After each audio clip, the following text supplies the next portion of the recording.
This is the story of how anger inside my body transformed my inherited money wounds and brought in $90,000 in sales in my business. So, wow, this is going to be a journey. I hope you're ready for this episode. There are so many elements, so many things here. I just want to invite you into this episode, into this experience, and acknowledge current anger or frustration you might have for the amount of trainings and programs in money mindset and subconscious reprogramming, and your bank account still looks the same. That was me for so long in my business. I had invested and I was doing business courses and learning about marketing and selling, and I was doing so much and it was so slow, and I was like, okay, well, there must be something really deep generationally if I can't manage to make money, or I can't manage to grow at the capacity that I know that is available to me. So I just want to hold space in this podcast, in this experience, that it's totally normal to feel frustrated financially. It's actually really good. And I want to start with a little bit of a story before I explain how anger and frustration is actually the key to so much wealth, and how you get to harbor that inside of your body to have this experience. So I want to take you back to 20 years ago. And in Hanukkah time, this is like the Jewish Christmas, or more like, we won't go into details. Anyways, at the end of the year, around December time, is a Jewish holiday called Hanukkah. It's a really fun holiday that you light candles for 8 days and you celebrate a really special story in our tradition. And it's a custom that parents give children something called Hanukkah gelt. So gelt is Yiddish and it means money, and you get Hanukkah money. And at this year, I remember I was specifically 9, and my family was going through financial difficulties, or at least that's the knowledge that I had, or that's the awareness that I had. And we went shopping to a shopping mall called Chatston near my house, and my father said to the kids, and he said, you can choose a toy for Hanukkah for your present with the price of your age. So 20 years ago, a $9 present was a pretty cool present. Like, you could buy something really cool. Maybe now $9 doesn't seem like you can buy a present, but it was a really exciting time, like when we would get to get presents, like any kid can imagine or you can remember. And I remember my siblings choosing their gifts, and I stood there and I looked at my father in the eye and I said, Tati. That's the Yiddish way of saying father or daddy. And I said, Tati, I don't need a present. You can keep the $9. I felt guilty as a 9-year-old taking money from my father, who, with my perception or my knowledge, didn't have enough of it, scarcity, and I thought that my $9 would help him. I don't remember what my father responded, and I don't remember if I got a present or not, or he just said, okay, that's your choice, or if he said, go get a present, like, don't worry about it. I don't remember, but that's not the point. The point is, we all have our money stories. That's a specific memory that I have that really stands out to me. $9. I felt guilty. I said, don't worry about it. That's too much. Like, I don't deserve that. Like, give it to someone that needs it more than I do. Like, that was my little 9-year-old trying to save my dad or save my family, or just put money on this pedestal. And today was a really powerful day for me, because I looked at some numbers and I realized that my business have done $90,000 in sales. A number that I never even thought I could have the capacity to say. It makes me so proud to know that I could go back to my 9-year-old self and give her such a huge hug and look at her in the eye and say, Shayna, you are worthy of $9 just as much as you are worthy of 90,000 900,000, 9 million. The core is how worthy you feel. I didn't feel like I deserved a $9 gift at 9 years old. I was harboring generational money blocks. And I'm sure that you can relate if you're listening to this podcast. It doesn't matter how much you grew up with. We all have money stories, we all have money blocks. And for so long, I took courses and programs and I invested in my growth and I did all the right things and I learned sales and marketing and manifestation and money mindset and subconscious reprogramming, and my bank didn't change much at all. If anything, it was like really slow. Taking a moment to hold space for you if you relate to this. Like, it's frustrating. It's so frustrating. And it's actually the frustration that was able to liberate these money wounds. That anger. There is so much power to anger. We can either allow anger to keep us as a victim. I grew up from a family with not a lot of money. I don't deserve it. I don't know how to make money. I don't have good money role models. I don't have friends around me. I don't have this. I can't invest in this. I'm not good enough, this, that. Or anger and frustration can rile you up, can stir the pot, can light the fire and say, I'm going to do something about this. I'm going to make something of myself. I'm going to make something of my kids, that they never say the sentence, I don't want a $9 present. I don't deserve it. Take it. You need it more than I do. And I know as I'm saying this, I'm so calm, but I get angry. I stomp around and I scream, and you should see me in my somatic liberation practices. There's a lot of anger and frustration, and because I process them in the practices, I don't come to these podcast episodes or to my clients or to my partner with anger, because I have the tools to process it. And then when I process it, when I go to that anger inside of my body, there are such powerful messages there. There are such powerful invitations there. There's such powerful purpose there. If you're angry at the healthcare system, you're going to do something about it. You're going to create a new way or make a new reality for your family. If you're angry at the schooling system, you can either send your kids to school and say, I hate the school system. This sucks. This is so wrong. Look what they did here. Look what they did here. Or you can take that anger and say, I'm going to take education into my own hands. I'm going to learn how to be homeschool, or I'm going to learn how to educate my kids, or I'm going to take it upon myself. That anger is still there, but it creates rather than burns, rather than makes you small and a victim. Money wounds are powerful because behind them is a lot of anger. And that anger could make you into a victim. Why does this happen to me? Why me? This is not fair. Or that same anger can say, this stops with me. This generational pattern of scarcity, I'm not passing it down no matter what. I'm going to do everything in my power that my kid will never say that to me. That my kid will never feel bad for taking a $9 gift on Hanukkah. I was stifling so much anger for so long in my body. I love to be happy and enjoy and yoga and travel. I didn't know I even had I didn't know that there was anger inside of me.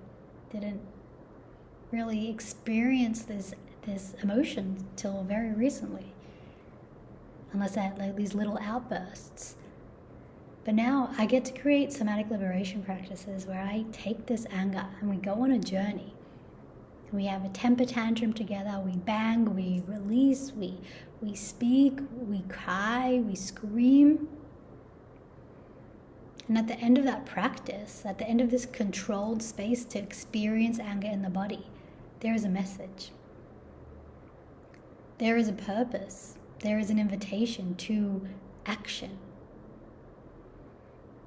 Anger gets to liberate pain. It gets to transform into setting boundaries or taking action. For me, when it came to my money blocks,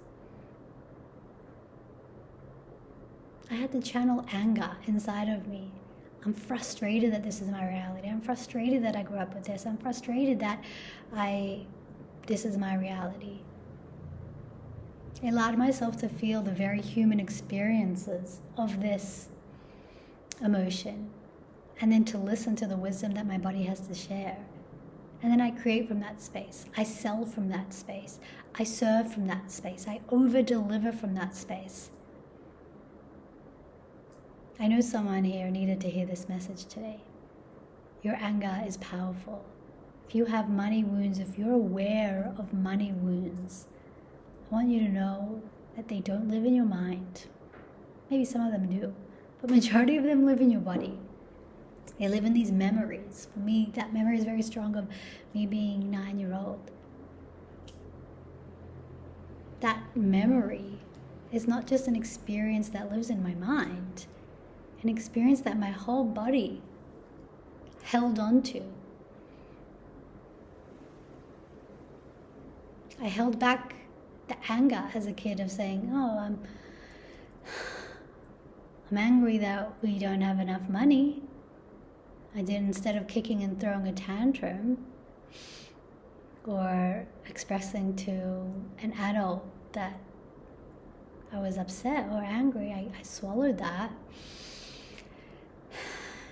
and it turned into guilt. And then I said, take that $9, keep it. But inside, a little bit of anger was put away and said, can't feel that. Don't feel that.